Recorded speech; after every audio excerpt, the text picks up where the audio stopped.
Hi friends, आप सभी का आपके अपने यूट्यूब चैनल यूपीएससी इन्फो 24 में स्वागत है। तो दोस्तों, हम उम्मीद करते हैं कि आप सभी लोग स्वस्थ होंगे और खुश होंगे। फ्रेंड्स, ये जो वीडियो है पीजीटी हिस्ट्री का प्रैक्टिस सेट 100 है। तो अगर आप TGT, PGT, LT grade, GIC और असिस्टेंट प्रोफेसर की तैयारी कर रहे हैं तो ये वीडियो आपके लिए है। आज का जो क्वेश्चन है वो 111 नंबर से शुरू होगा। तो देखते हैं पहला नंबर क्वेश्चन। यूनानियों को कपास का ज्ञान भारतीयों से हुआ। यूनानियों को कपास का ज्ञान किससे हुआ? भारतीयों से हुआ। वे इसे कहते थे, यूनानी लोग कपास को क्या कहते थे, ये आपको बताना है।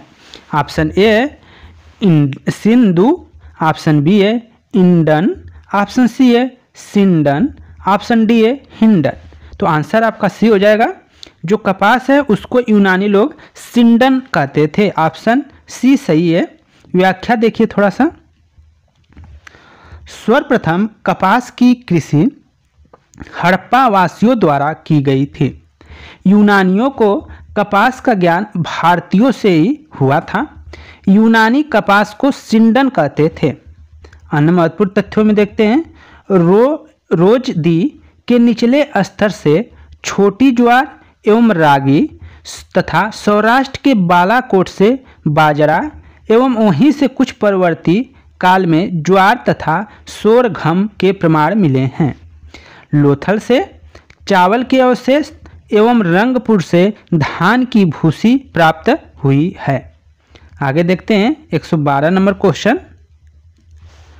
निम्नलिखित में कौन सा हड़प्पा पुरा स्थल सिंधु कुश पर्वत श्रृंखला के उत्तर में स्थित है? तो निम्नलिखित में कौन सा हड़प्पा पुरा स्थल तो हिंदू कुश जो पर्वत श्रृंखला है उसके उत्तर में स्थित कौन है?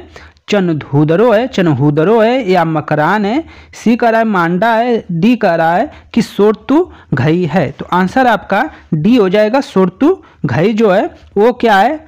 पूरा स्थल जो हड़प्पा पूरा स्थल है हिंदू कुश पर्वत श्रृंखला के उत्तर में कौन सा स्थल स्थित है? तो सोरतुघई स्थित है। इसको याद रखिएगा। व्याख्या देख लीजिए थोड़ा सा। विकल्प में दिया गया सोरतुघई हड़प्पा स्थल हिंदू कुश पर्वत श्रृंखला के उत्तर में अफगानिस्तान में अवस्थित है। अन्य महत्वपूर्ण तथ्यों को देखते हैं। हड़प्पा सभ्यता का ज्ञात सबसे उत्तरी स्थल जम्मू में चिनाब नदी के तट पर अखनूर के निकट माडा है। और आगे इस सभ्यता का सबसे दक्षिणी स्थल महाराष्ट्र में गोदावरी के तट पर दैमाबाद है। इस सभ्यता का सबसे पश्चिमी स्थल जो है वो दासम नदी के किनारे पर स्थित सूतकांगे डोर है। इस सभ्यता का सबसे जो पूर्वी स्थल है उत्तर प्रदेश के हिंडन नदी के किनारे स्थित है, जिसका नाम है आलमगीर फूट। तो इन सब चीज़ों को आप याद रखिएगा। आगे चलते हैं। 112 नंबर क्वेश्चन है 113 नंबर क्वेश्चन। निम्नलिखित में से किस राज्य में हड़प्पा कालीन अवशेष प्राप्त नहीं हुए हैं? कहाँ से हड़प्पा कालीन अवशेष प्राप्त नहीं हुए हैं ये आपको बताना है। ऑप्शन ए है पंजाब, बी है उत्तर प्रदेश, सी है तमिलनाडु, डी है गुजरात। तो आंसर क्या हो जाएगा दोस्तों? 113 का आंसर जाएगा सी के साथ तमिलनाडु से। तो किस राज्य में हड़प्पा कालीन अवशेष प्राप्त नहीं हुए हैं? तो दिए गए विकल्पों में तमिलनाडु है जहाँ से हड़प्पा के अवशेष प्राप्त नहीं हुए हैं। सी क्वेश्चन देख लेते हैं। व्याख्या इसका। तमिलनाडु राज्य में हड़प्पा कालीन अवशेष प्राप्त नहीं हुए हैं। अन्य महत्वपूर्ण तथ्यों को देखते हैं। हड़प्पा संस्कृति के स्थलों में सबसे उत्तरी स्थल जम्मू में चिनाब नदी के तट पर आखनूर के निकट मांडा में है, जबकि सबसे दूसरी स्थल प्रवरा नदी के तट पर दैमाबाद में स्थित है। इसका सबसे पश्चिमी स्थल जो है वो दासक नदी के किनारे सूतकांगे डोर है। और सबसे पूर्वी स्थल जो है वो क्या है? मेरठ के उत्तर प्रदेश, मतलब मेरठ जो है उत्तर प्रदेश स्टेट का एक जिला है में स्थित हिंडन नदी के किनारे आलमगीरपुर में है। ये याद रखिएगा। जो हड़प्पा स्थल है वो संबंधित राज्य वो है। आलमगीरपुर जो है वो किस राज्य से संबंधित है? तो उत्तर प्रदेश से संबंधित है। रोपड़ जो संबंधित है वो पंजाब से संबंधित है। रंगपुर और लोथल जो का संबंध है वो गुजरात से है। तो इन सब चीज़ों को जरूर नोट करिएगा। आगे चलते हैं, आपका 14 नंबर क्वेश्चन है आपका 114। निम्नलिखित में कौन युग्म सुमेलित नहीं है? कौन सुमेलित नहीं है ये आपको बताना है। धौलावीरा R.S. बिष्ट ने खोज की है। धौलावीरा की किसने की है? तो R.S. बिष्ट। लोथल वी के पाठक, लोथल की खोज V.K. थापर जो हैं वो किए हैं। सी कह रहा है हड़प्पा सभ्यता की खोज दयाराम साहनी ने किया है। डी है सुरकोटदा से जो है J.P. जोशी हैं। तो 114 का जो आंसर जाएगा वो बी के साथ जाएगा दोस्तों। 114 का बी। लोथल की खोज B.K. थापर ने नहीं की है। लोथल की खोज जो है B.K. थापर ने नहीं की है, तो इसका आंसर क्या हो जाएगा? गलत हो जाएगा। तो आंसर जो सुमेलित नहीं है वो आपका 20 सुमेलित नहीं है। व्याख्या देख लीजिए थोड़ा सा। हड़प्पा का उत्खनन दयाराम साहनी, धौलावीरा का उत्खनन R.S. बिष्ट ने और सुतकोंडा का उत्खनन J.P. जोशी ने करवाया था, जबकि लोथल का उत्खनन V.K. थापर ने नहीं बल्कि S.R. राव ने करवाया था। S.R. राव ने करवाया था, तो इसको याद रखिए। 115 नंबर क्वेश्चन। निम्नलिखित में से कौन सा युग्म सुमेलित है? कौन सा युग्म सुमेलित है ये बताना है। हड़प्पा गोदीवाड़ा के लिए प्रसिद्ध है। लोथल मंदिर नुमा संरचना है। सुतकोंडा घोड़े के अवशेष। मोहनजोदड़ो कब्रिस्तान यश। तो कौन सुमेलित नहीं है? तो 115 का आपका सी वाला जो है वो सुमेलित, कौन सुमेलित है ये बताना है। तो सी आपका सुमेलित है, बाकी के सब सुमेलित नहीं है, तो इसको याद रखिएगा। सी आप आंसर कर लेंगे, बाकी सब गलत मिलान है। व्याख्या देख लीजिए थोड़ा सा। सुरकोटदा घोड़े के अवशेष नामक युग्म सुमेलित है। सुरकोटदा गुजरात के कच्छ जिले में स्थित है। यह नगर 2 दुर्गीकृत भागों गढ़ी और आवास के क्षेत्र में क्या थी? विभाजित था। यहाँ के कब्रिस्तान से कलश समाधान के साक्ष्य मिले हैं। यहाँ के घोड़े की कुछ हड्डियों के भी साक्ष्य क्या है? मिले हैं। अन्य महत्वपूर्ण तथ्यों को देख लेते हैं। लोथल की सबसे प्रमुख विशेषता हजारों की गोदियां हैं। लोथल की जो सबसे प्रमुख विशेषता है वो जहाज़ों की गोदी है, जिसको डायार्क कहते हैं, बंदरगाह कहते हैं। ये लोथल की प्रमुख विशेषता है। मोहनजोदड़ो का सर्वाधिक उल्लेखनीय स्मारक जो है वो कौन है? बृहद स्नानागार है। मार्शल ने इसे तत्कालीन विश्व का एक आश्चर्यजनक निर्माण कहा है। आगे चलते हैं। 116 नंबर क्वेश्चन है, अच्छा क्वेश्चन है। माप तौल का प्रारंभ भारत में कब से हुआ? माप तौल का प्रारंभ भारत में कब से हुआ? 9 प्रशस्तर युग से, 16 महाजनपद से, सिंधु सभ्यता से, मौर्य काल से। तो आंसर क्या हो जाएगा आपका? सिंधु सभ्यता से। आंसर क्या होगा? सिंधु सभ्यता से। नाप तौल का प्रारंभ भारत में कब से हुआ था? तो सिंधु घाटी सभ्यता से हुआ था। इसको आप याद रखेंगे। आगे चलते हैं, हम इसकी व्याख्या को देख लेते हैं थोड़ा सा। माप तौल का प्रारंभ भारत में सिंधु सभ्यता से हुआ। इस काल में क्रय विक्रय वस्तु विनिमय के माध्यम से किया जाता था। अन्य महत्वपूर्ण तथ्यों को देख लेते हैं।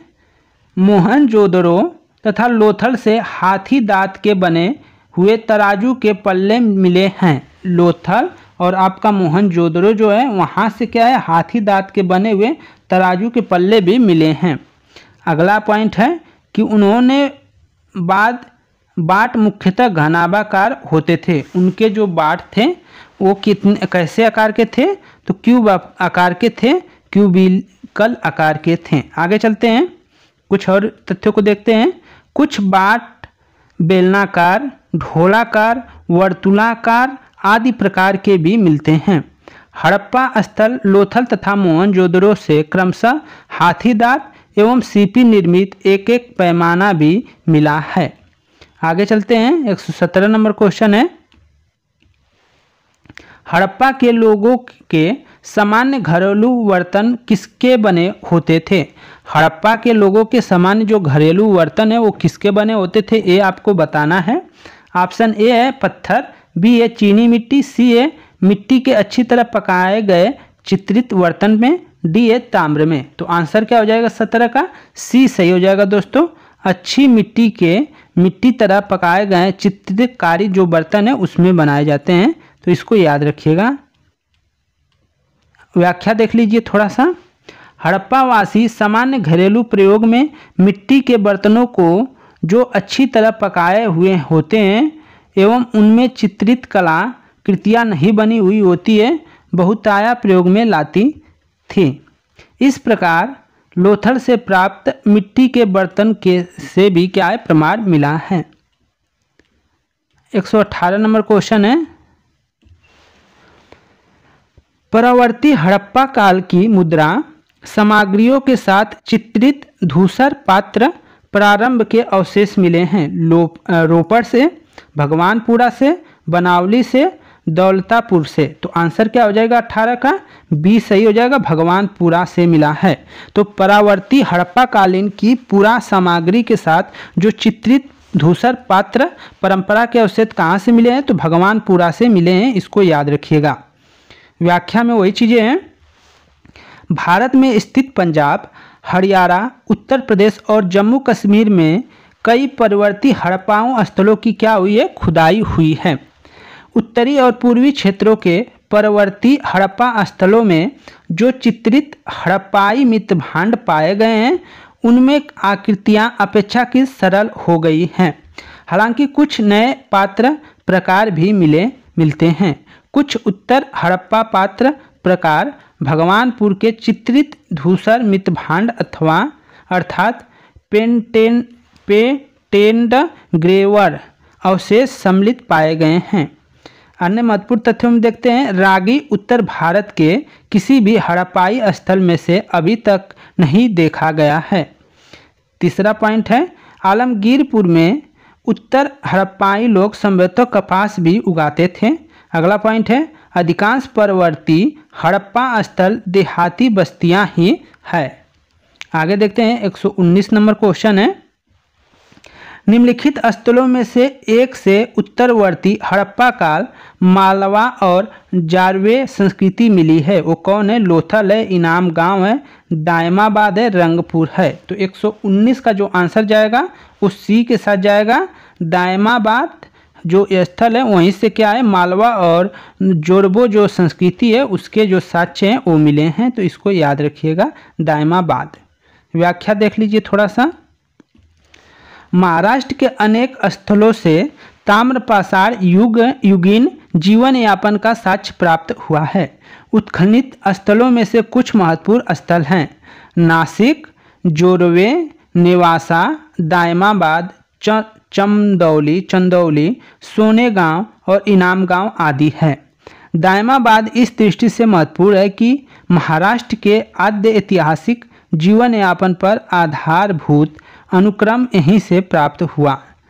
यह सबसे आरंभिक काल के ऐसे सांस्कृतिक स्तर का प्रतिनिधित्व करता है जिस पर कुछ विद्वानों के अनुसार सिंधु सभ्यता का कुछ प्रभाव परिलक्षित होता है। विशेषतः उसने परवर्ती चरणों को जो पश्चिमी भारत में पाया गया है, विशेषतः उसके जो परवर्ती चरण है का जो पश्चिमी भारत में पाया गया है। आगे चलते हैं 120 नंबर क्वेश्चन है, सूची 1 को सूची 2 से सुमिलित कर कूट के सहायता से आंसर देना है। जो आपका गार्डन है उसका मिलान करना है और इसके बाद सबका मिलान आपको करना है। तो 120 का जो आंसर जाएगा दोस्तों वो डी के साथ चलाया जाएगा। सभी मिलान क्या हैं? सुमेलित हैं। तो ऑप्शन डी आप सही कर लेंगे, सभी सुमेलित हैं। व्याख्या देख लीजिए थोड़ा सा। मार्शल ने मोहनजोदारो, कैफे ने चनहूदरो, यस आर राव ने लोथर के पतन का प्रमुख कारण बाढ़ को माना है। व्हीलर, गार्डन चाइल्ड, मैके, पिगट आदि विद्वानों ने सिंधु सभ्यता के जो पतन का कारण है वो आर्यों को माना है। इतिहासकार के जो हैं अमेरिका के इतिहासकार UR जो हैं कनेडी ने मलेशिया और महामारी को सिंधु सभ्यता के पतन का कारण माना है। अगला पॉइंट है, रूसी विद्वान यम दिमित्रिएक आदित्य गाज को इस सभ्यता के पतन का कारण मानते हैं। तो फ्रेंड्स ये थे आपके टोटल 10 क्वेश्चन और उसके व्याख्या। अगर वीडियो अच्छी लगी हो तो वीडियो को लाइक करें, चैनल पे दोस्त नए हैं तो चैनल को जरूर सब्सक्राइब करें। धन्यवाद साथियों, नमस्कार।